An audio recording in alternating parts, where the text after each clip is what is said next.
Mereka baru menyelesaikan ritual mulia itu setelah mendengar sayup-sayup suara si kembar menangis bersahut-sahutan. Karena mereka berpikir bahwa Ken dan Zoya sudah berangkat lebih dulu, dan meninggalkan mereka semua. Teti, kenapa inggalin El? Atanna bayi yam-yam agih, uwat teman Kiala, teriak si bungsu sambil melempar boneka kesayangannya. Dia menangis terseduh-seduh bersama keempat saudaranya. Momi, An-au nyenyen, Momi. Ananda ada nyenyen, adu si sulung dengan putus asa. Sebab pagi ini Zoya belum juga memberinya sarapan seperti biasa. Momi tama teti Natal, uca acak agih, biao beyi embut acah tamanani. Timpal bi kesal. Sementara Choco dan De sudah berguling di lantai, menyuarakan kekecewaan. Hingga tiba-tiba pintu kamar Ken dan Zoya terbuka, menampilkan wajah sang ibu dengan rambutnya yang basah. "Hei, anak Momi kenapa menangis?" tanya Zoya. "Momi." Panggil mereka serentak, padahal sedari tadi mereka sudah dibujuk untuk bersiap-siap, tetapi keras kepala Ken benar-benar menurun pada anaknya. "Kenapa kalian belum siap-siap? Kan kita mau pergi hari ini. Jangan bilang kalian tidak menurut pada Nani." "Momi ndak acih nyenyen, matana an ais," jawab si sulung mencari pembelaan. Sementara yang lain hanya manggut-manggut saja, tak ingin kena omel ibu mereka. Zoya menghela nafas, tadi Momi sedang mandi, jadi tidak dengar. "Sekarang kalian siap-siap ya sama Nani. Kalau sudah nanti Momi panggil." "Oke." Patuh, anak-anak ular itu langsung menganggukkan kepala. Berbeda dengan El yang masih belum tenang sebelum melihat wajah ayahnya. "Teti Anah, Mom. Dedi juga sedang siap-siap. Jadi sekarang lebih baik El mandi dengan Nani Olaf," jawab Zoya sambil mengelus rambut Eliana. Bersyukur, gadis kecil itu pun tak banyak bicara, hingga Zoya dapat bernafas dengan lega. Namun, kehebohan tak berhenti di situ saja. Sebab saat mereka hampir saja berangkat, Ken dibuat terbelalak saat melihat mobil mewahnya lecet dengan gambar-gambar abstrak. "Astaga, kenapa bisa begini? Security!" teriak Ken memanggil pihak keamanan. Sebab kemarin kondisi mobilnya masih baik-baik saja. Namun, baru saja Ken ingin memarahi pria yang sudah ada di hadapannya. Tiba-tiba El maju sambil tersenyum sumringah. "Teti, itu Gambal El. Cantik, kan?" Mendengar itu, tentu membuat Ken semakin terperangah. Tak berbeda jauh dengan reaksi wajah Zoya. Bahkan seperti deja vu dia teringat El yang menyambutnya saat ia pulang kuliah. Jadi, gadis kecil ini baru saja menggambar mobil ayahnya? "El, gambar pakai apa?" tanya Ken. "Itu." Tunjuknya pada perkakas. Ken langsung menepuk jidatnya, dengan kekesalan yang tertahan di dada. Karena mau marah pun tidak bisa, dia tidak akan mungkin tega memarahi putri kesayangannya. "Kamu gambar apa di mobil Dedi, sayang?" "Itu Gambal Uye, Kiala Tama Yam-Yam," jawab El dengan wajah sumringah. Tidak merasa bersalah sedikit pun. Sedangkan Ken melirik mobilnya dengan putus asa, mobil mewah dengan coretan panjang juga bulat-bulat kecil mahakarya putri kecilnya. "Astaga, Eliana." Ken menghela nafas panjang. Mencoba sabar dengan putra dan putrinya yang sedang di masa-masa paling aktif. Mobil masih bisa dia beli, karena dia memiliki uang yang sangat banyak. Akan tetapi gadis imut seperti Eliana, dia tidak akan mungkin mudah mendapatkannya. Ken melirik Zoya yang tersenyum kikuk. Antara ingin tertawa dan kasihan melihat suaminya. Dia tahu Ken kesal, tetapi untuk memarahi El, tentu pria itu tidak akan bisa. "Baiklah kalau begitu, kita pakai mobil yang satunya lagi saja ya," ujar Ken sambil menghembuskan nafas berulang kali, mencoba untuk tenang. Dia berharap anak-anaknya akan menurut, tetapi dengan predikatnya yang sekarang, sepertinya Ken harus banyak-banyak memiliki stok sabar. "Kenapa ndak naik mobil Gambal Uye El acah?" tanya El pada sang ayah. Ingin hasil karyanya dihargai oleh pria yang kini tampak terbengong-bengong. Itu kan Agus, Teti. Mobilnya Cadi Lame, sambung El sambil menunjukkan gigi susunya. Ken berdehem, lalu berjongkok di depan El. Sambil mengelus rambut keemasan gadis kecil itu. Sayang, mobil tidak boleh dicoret-coret seperti itu, nantinya rusak.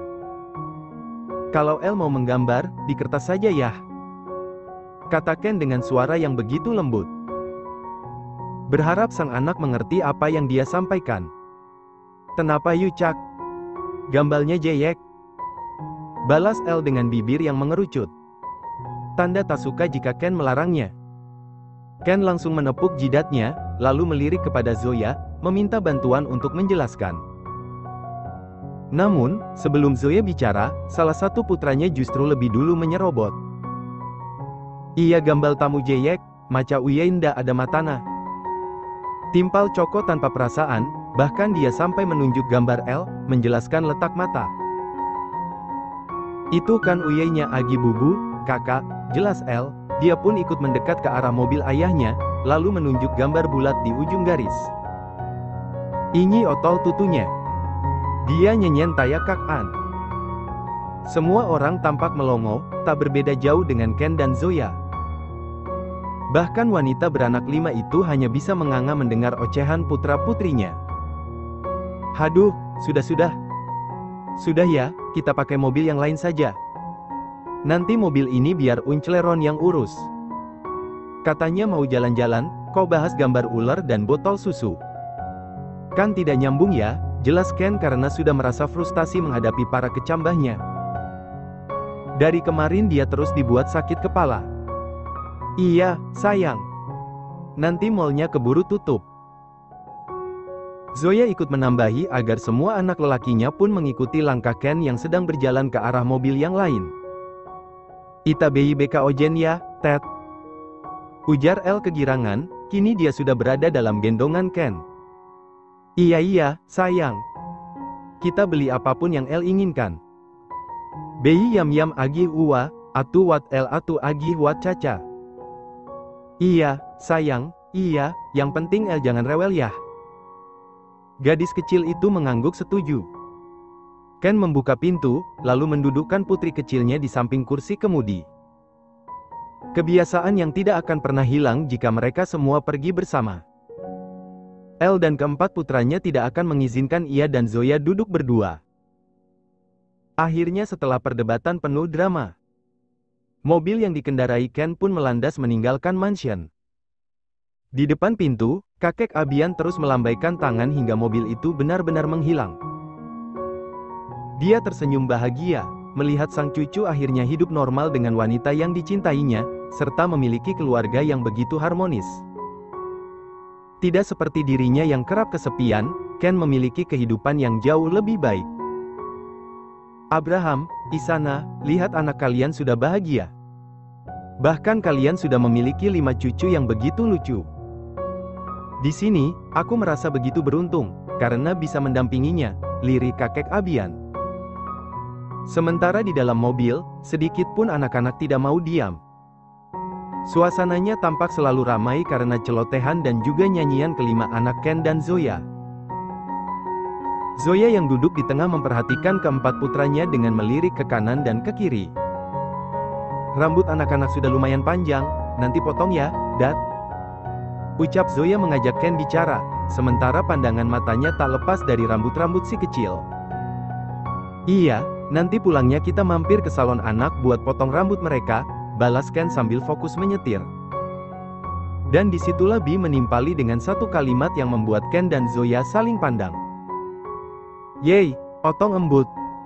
Serunya kegirangan. Hari itu Ken dan Zoya benar-benar menghabiskan waktu bersama anak-anak mereka.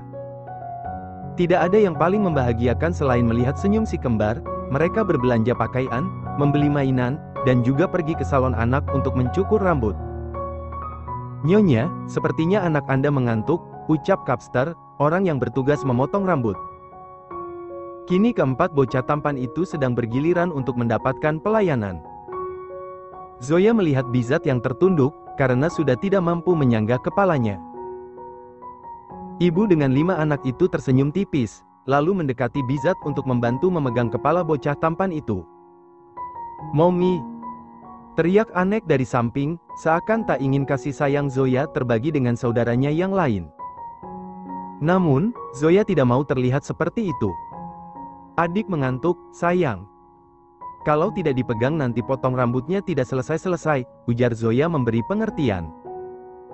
Namun, Anek malah memberenggutkan wajah. "Tidak boleh marah, oke?" Bocah tampan itu hanya terdiam, lalu melengos sebagai bentuk protesnya. Dan hal tersebut membuat Zoya menghela nafas, tak ingin terlalu memanjakan Anek. Dia pun melanjutkan aktivitasnya, yaitu memegang kepala Bizat yang sudah bergerak ke sana kemari, nampak lucu dan membuatnya gemas. Sementara Ken selalu dikuasai oleh putri kecilnya. El sama sekali tak mau turun dari gendongan sang ayah, padahal mereka membawa stroller. Namun, meskipun begitu Ken tetap mendekati Anek, agar pria kecil itu tidak merasa diabaikan. "Coba lihat ke cermin, wajah An jadi jelek kalau cemberut seperti itu," ucap Ken, membuat sang anak bergerak untuk melirik cermin besar yang ada di hadapannya. Ekor mata Anek nampak tajam dengan pipi yang menggembung. "Biayin aja, Mominda awu cini kamaan," balas Anek semakin memonyongkan bibirnya. Namun, hal tersebut membuat semua orang gemas. Bahkan Ken sampai terkekeh-kekeh. "Makanya An jangan suka marah-marah, lihat adik," titah Ken sambil mengalihkan pandangan pada Choco dan Dei yang sedang naik kuda-kudaan di luar. Mereka dijaga oleh 2 babysitter. Akan tetapi bocah tampan itu tetap keras kepala. Dia malah mendengus kasar sambil melirik Zoya yang terus memegangi kepala Bizat. "Mommy! Mommy punaan," rengeknya. Setelah puas mengitari pusat perbelanjaan itu, akhirnya mereka memutuskan untuk makan siang, tetapi tiba-tiba ponsel Ken terus berdering, membuat pria itu menghentikan langkah. "Sayang, sebentar, ada telepon dari Bilila," ucap Ken pada sang istri, dan Zoya langsung mengangguk. Tanpa menunggu lama Ken langsung menerima panggilan itu, hingga terdengar suara Lila yang terdengar cemas. "Halo, Tuan," kakek tiba-tiba sesak nafas. "Dan sekarang beliau sedang diperiksa oleh dokter." Mendengar kabar itu, tentu membuat Ken langsung terperangah. "Kalau begitu aku akan pulang sekarang. Kalau ada apa-apa cepat hubungi pihak rumah sakit, agar kakek cepat mendapat penanganan." "Baik, Tuan." Tanpa bicara lagi Ken langsung memutuskan panggilan itu secara sepihak, lalu menghampiri Zoya yang saat itu menunggu di pintu restoran. "Sayang, kita tidak bisa makan dulu." Kakek mengalami sesak nafas, jadi sekarang lebih baik kita langsung pulang. "Aku khawatir sekali padanya," ujar Ken, sebagai cucu satu-satunya, dan orang yang selalu merepotkan Abian, tentu Ken sangat takut kehilangan pria tua itu. "Ya sudah, kita langsung kembali ke mobil," balas Zoya, sama seperti Ken, dia pun terperangah, tetapi dia berusaha tetap tenang, agar sang suami tidak terlalu cemas. Akhirnya mereka pun terpaksa pulang. Mereka tak mempedulikan perut masing-masing yang sebenarnya sudah keroncongan. Setibanya di rumah, Zoya langsung menyuruh pengasuh untuk mengajak anak mereka makan. Sementara dia dan Ken langsung ke kamar kakek Abian yang ada di lantai bawah. "Mommy, An itut," rengek Anek, masih saja posesif pada Zoya. Karena tak ingin berdebat, akhirnya Zoya pun menggendong Anek dan menyusul langkah suaminya. Begitu mereka masuk, kakek Abian sudah selesai diperiksa. Tanpa babi bukan langsung menghambur ke sisi kakek Abian. Dia menatap wajah keriput yang tampak sedikit pucat itu, hingga kakek Abian membuka matanya. "Ada apa dengan kakek? Kenapa membuat Ken takut?" tanya pria itu seraya pergelangan tangan kakek Abian. "Kakek tidak apa-apa, Ken. Mungkin hanya kurang olahraga," jawab kakek Abian lemah. "Kakek harus sehat terus, karena sebentar lagi cicit-cicit kakek ulang tahun," ujar Ken, yang membuat kakek Abian mengulum senyum. Dia mengalihkan pandangan pada Anek yang sedang digendong oleh Zoya.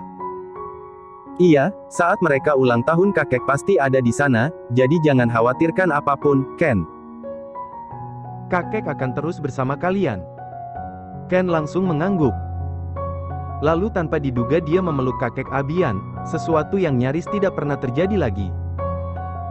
Kakek tidak boleh kemana-mana. Karena hanya kakek satu-satunya orang tua yang Ken miliki. Maafkan Ken karena selalu menyusahkanmu. Suasana haru tetapi hangat langsung tercipta. Kakek Abian sangat bersyukur, karena akhirnya Ken bisa bahagia. Seandainya dia pergi, dia yakin Ken tidak akan kesepian lagi. Kakek menyayangimu Ken, ucap kakek Abian. Ken juga sangat menyayangi kakek, jawab Ken sambil mengeratkan pelukan. Seperti yang sudah direncanakan oleh Ken dan Zoya. Di hari ulang tahun si kembar ABCDE, mereka akan membuat pesta yang sangat meriah. Dengan menggabungkan beberapa karakter, tema pesta itu sangatlah beragam, karena baik Ken dan Zoya memberikan pilihan pada anak mereka untuk mengambil satu tema yang mereka suka. Anek dengan tema buah semangka, B dengan tema lebah, Choco dengan tema coklat, D dengan tema ikan, sementara L dengan tema kartun lucu, yakni Frozen. Sayang, bantu aku untuk mendadani L, dia tidak mau diajak kerja sama, ujar Zoya dengan menghela nafas panjang, karena dari dulu sampai sekarang, L susah sekali untuk menurut padanya.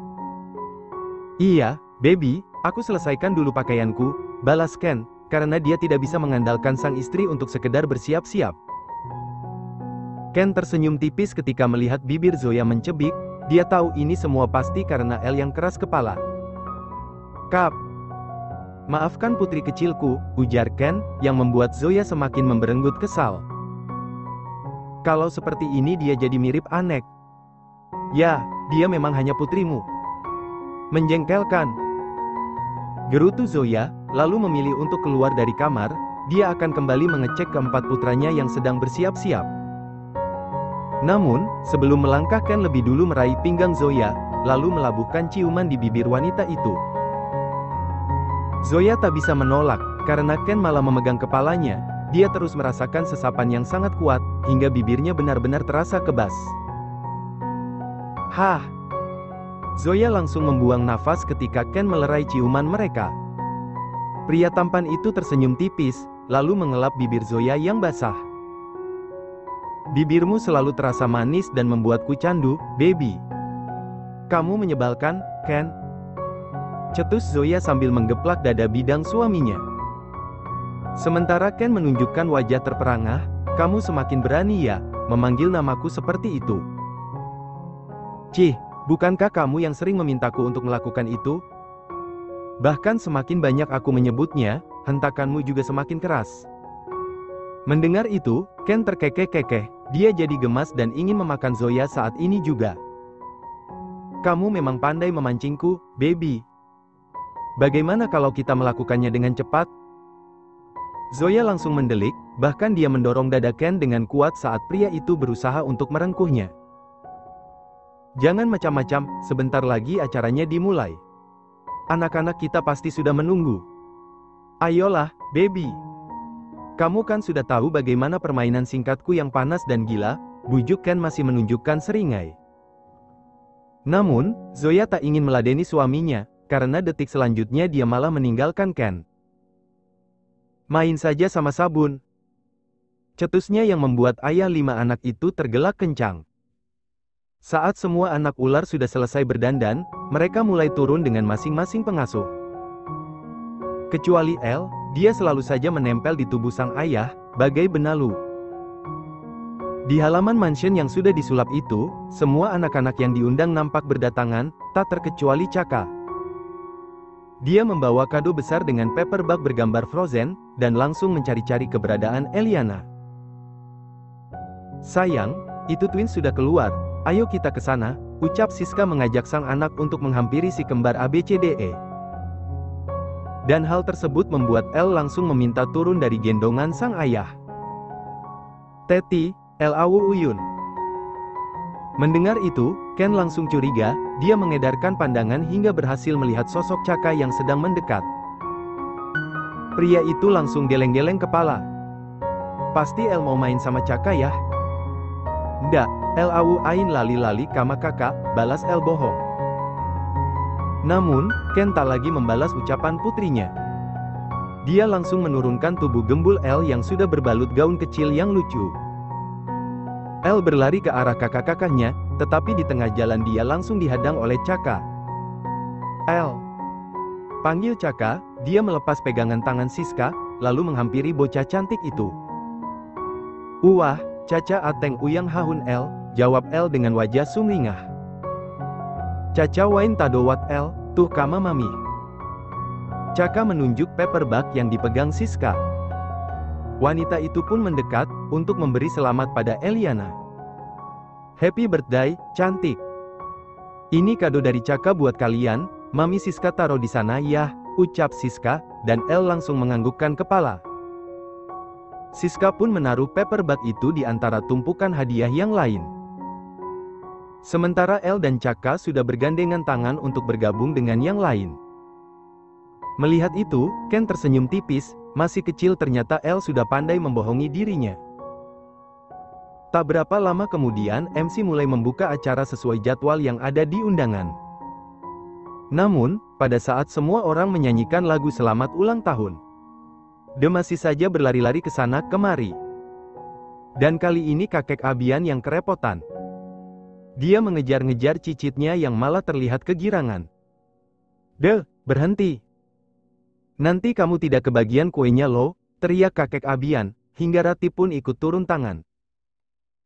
Namun, De malah semakin kegirangan, dia berpikir bahwa dua orang itu sedang bermain-main dengannya. Astaga, Dad, anakmu itu suruh ke sini. Cetus Zoya, karena dia sedang mengamankan Anek yang mulai merengek meminta susu.